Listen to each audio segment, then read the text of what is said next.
देखिए बच्चों, इसमें टॉपिक क्या है, प्रिज्म के पदार्थ के लिए जो अपवर्तनांक है उसका एक जबरदस्त फार्मूला निकलने वाला है। सूत्र आपका क्या होता है, वो होता है n बराबर sine delta m plus a बटा 2 अपोन साइन a बाई 2। तो ये आपका डेल्टा एम क्या है बच्चों, ये आपका जो डेल्टा एम विचलन कोण है, ये आपका क्या है, अपर प्रिज्म के पदार्थ का जो प्रिज्म है उसका कोण है, प्रिज्म कोण कह सकते हैं इसे।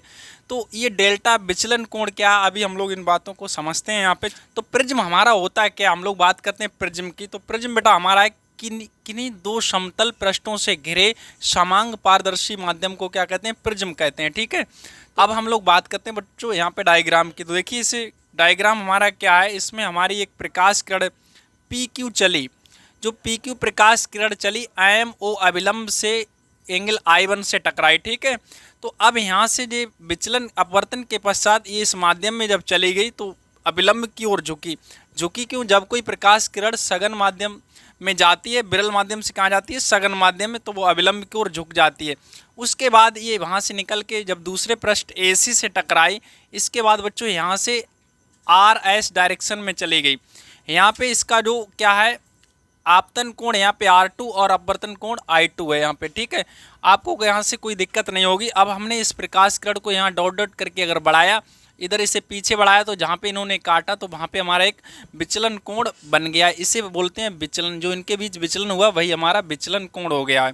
ठीक, अब हम समझते हैं यहाँ पे बात को चित्र से। तो चित्र से हम क्या समझेंगे बच्चों, देखिए चित्र से यहाँ समझने की कोशिश करिए बच्चों। AQOR, AQOR एक हमारा चतुर्भुज है। चतुर्भुज कौन है, AQOR चतुर्भुज है अपना AQOR। इसमें हम लोग बात करते हैं, इसमें क्या देखेंगे बेटा कि A कोण Q प्लस कोण R प्लस कोण O और R है ना। तो मतलब कोण A प्लस कोण Q प्लस कोण O प्लस कोण R बराबर होगा हमारा 360 अंश। क्योंकि हम जानते हैं किसी भी चतुर्भुज के चारों कोणों का योग कितना होता है, 360 अंश होता है। अब यहाँ पे बात करिए बच्चों, जी Q है हमारा, ये R है, तो Q 90 डिग्री बनाएगा, ये R यानी कि अविलंब है, अविलंब पूरा कोण कितना बनाएगा 90। तो मतलब Q और R ये हमारे 90 के होंगे। तो एंगल A प्लस इसका मतलब क्या होगा 90 और प्लस कोण O प्लस कोण R बराबर 360।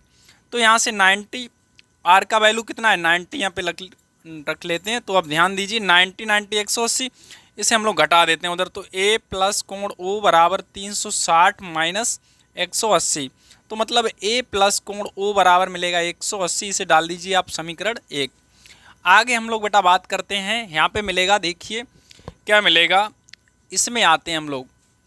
ध्यान से समझने की कोशिश करें थोड़ा सा कि कोण R है ना, ये वाला देखिए R1 R2 और ये हमारा क्या है O, ये एक त्रिभुज है हमारा। इस त्रिभुज में बात कर लेते हैं हम लोग, त्रिभुज QRO में, QRO में यहाँ से बेटा क्या मिलेगा R1 plus R2 plus O बराबर, ये भी 180 अंश होगा, राइट। अब देखिए ये भी 180 अंश, ये भी 180 अंश, तो दोनों को हम लोग क्या कर लेते हैं, बराबर रख लेते हैं। तब समीकरण 1 व 2 से, 1 व 2 से क्या मिलेगा बेटा, यहाँ पे हमारा ये दोनों बराबर हो जाएंगे यहाँ पे। तो हमें मिल जाएगा A प्लस कोण O बराबर क्या मिल जाएगा यहाँ से, R1 plus R2 plus O से O कैंसिल हो जाएगा। तो हमें यहाँ से बेटा मिलेगा R बराबर R1, A बराबर R1 प्लस R2, A बराबर R1 प्लस R2। ठीक, अब न्यूनतम विचलन की स्थिति में क्या होगा, न्यूनतम विचलन की स्थिति में, तो न्यूनतम विचलन की स्थिति में, न्यूनतम विचलन की स्थिति में बच्चों यहाँ से हमारा ये बराबर हो जाएंगे दोनों, R1 बराबर हो जाएगा R2 के, और इसे हम मान लेते हैं यदि R के बराबर हो गए। ठीक है, मान लिया इसे हमने।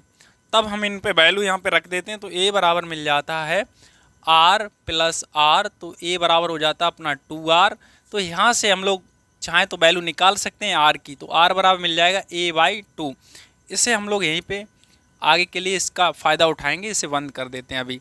अब हम बात करते हैं दोबारा से बच्चों, यहाँ पे लौट के आते हैं चित्र में, समझिए बात को।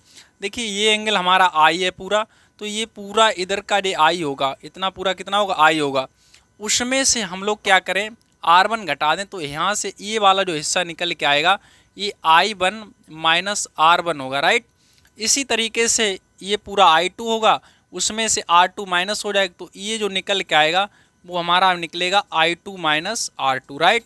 अब हम बात कर लेते हैं इधर। देखिए ये जो हमारा एक वहस कोण है, कौन, ये जो बना है हमारा डेल्टा, डेल्टा क्या है, इस त्रिभुज का वहस कोण है। तो लिख देते हैं इस बात को, डेल्टा त्रिभुज एस क्यू आर का बहस कोण है। क्या है बच्चों, बहस कोण है। अब बहस कोण क्या होता है, ये बात हम पहले ही आपको बता चुके हैं। जो बहस कोण होता है वो सदूर स्थित दोनों अंतःकोणों के योग के बराबर होता है। अर्थात डेल्टा जो होगा बच्चों वो इन दोनों कोणों की, मतलब ये देख रहे हैं आप, हमने बताया ये जो I1 minus R1 I2 minus R2 के बराबर होगा। तो ये बात हम लोग यहाँ पे दिखा देते हैं। इसे क्या कह देंगे, डेल्टा बराबर I1 minus R1 plus I2 minus R2। अब हम लोग समझते हैं बड़े प्यार से बच्चों, क्या मिलेगा हमें, I1 minus R1 plus I2 minus R2। Minus वाले पास पास लिख लेंगे, इन्हें पास पास लिख देते हैं।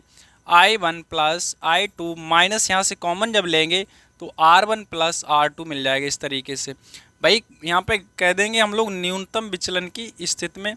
तो न्यूनतम विचलन की स्थिति में क्या होगा, विचलन की स्थिति में ये बराबर हम लोग हो जाएंगे। यहाँ से क्या हो जाएगा, ये बराबर हो जाएगा I1 बराबर I2 बराबर I के। यहाँ पे मान लेते हैं ये दोनों किसके बराबर हो गए, I के बराबर हो गए, ठीक। अच्छा ये तो हम लोग पहले ही बता चुके हैं, R1 बराबर R2 बराबर किसके हो जाते हैं, R के हो जाते हैं। तो ये वैल्यू यहाँ पे रख देते हैं हम लोग बेटा। तब क्या मिलेगा हमें, यहाँ से मिलेगा डेल्टा बराबर, और इस डेल्टा की जगह हम लोग लिख देंगे डेल्टा M लिख देंगे, क्योंकि मिनिमम न्यूनतम कंडीशन में इसे। तो बच्चों ये डेल्टा M I और I1 I2 R1 R2 इनकी सारी वैल्यू हम लोग यहाँ पे रख देते हैं। तब हमें मिल जाएगा, तब डेल्टा बराबर I plus I minus R plus R। थोड़ा समझने का प्रयास करिए बच्चों। क्या है हमारा, डेल्टा बराबर डेल्टा M I1 I2 के बराबर I रखा, R1 R2 के बराबर R, इसमें हम लोग रख दिया। तो हमें मिल जाएगा डेल्टा M बराबर 2I माइनस 2R। यहाँ से हम लोग क्या करेंगे, 2R की वैल्यू बच्चों किसके बराबर, A के बराबर है, तो हम लोग यहाँ पे A रख सकते हैं। तो डेल्टा M बराबर 2I माइनस A, A इधर प्लस हो जाएगा आपका, तो प्लस A बराबर 2I। यहाँ से 2 बटे में चला जाएगा, तो I बराबर डेल्टा M प्लस A बटा 2। इस तरीके से ये आपका I का मान आ गया, राइट। अब देखिए एक चीज़ आपने बहुत पहले से पढ़ रखी होगी, स्नेल का नियम क्या होता है। स्नेल के नियम से, स्नेल का नियम क्या है, स्नेल का नियम अपना होता है n बराबर sine I upon sine R, ये है ना। अब इसमें I और R के मान हम लोग रख देंगे। R बराबर क्या है, A अपॉन 2, I बराबर क्या है, delta M plus A by 2, इसमें वैल्यू रख दीजिए। तो बच्चों हमें मिल जाएगा n बराबर sine delta M plus A by 2 बटे साइन A बाई 2। इस तरह से अपना ये प्यारा सा फार्मूला प्राप्त होता है। अभी रुके रहिए बच्चों, अब हम लोग बात करते हैं आगे। हमारा प्रिज्म है वो पतला है, यदि प्रिज्म बहुत पतला है, यदि प्रिज्म पतला है, कैसा है, पतला है, तो पतले प्रिज्म मतलब A की जो वैल्यू है वो लगभग 5 डिग्री से कम है। 5 डिग्री से कैसी है, कम है। तब और जब 5 डिग्री से कम होगी तो उस केस में ये साइन हटा देंगे हमारा। तो यहाँ से मिल जाएगा n बराबर डेल्टा M प्लस A बटे 2 और सबके बटे A बाई 2। 2 से 2 आपका ख़त्म, तो n बराबर क्या मिलेगा, यहाँ से n बराबर मिल जाएगा डेल्टा M प्लस A बटा A, A इधर गुणा में जाएगा, तो हमारा यहाँ से मिल जाएगा n A बराबर डेल्टा M प्लस A। ए इधर लाइए आप, तो n A माइनस A बराबर डेल्टा M। तो यहाँ से आप कॉमन ले लेंगे, n माइनस 1 इंटू A बराबर डेल्टा M। इस तरीके से बच्चों आपका ये विचलन के लिए फार्मूला निकलेगा। अगर आपको वीडियो पसंद आया तो लाइक करिए, दोस्तों में शेयर करिए। चलिए मिलते हैं हम लोग अगले वीडियो में, तब तक के लिए धन्यवाद, अपना ख्याल रखिए।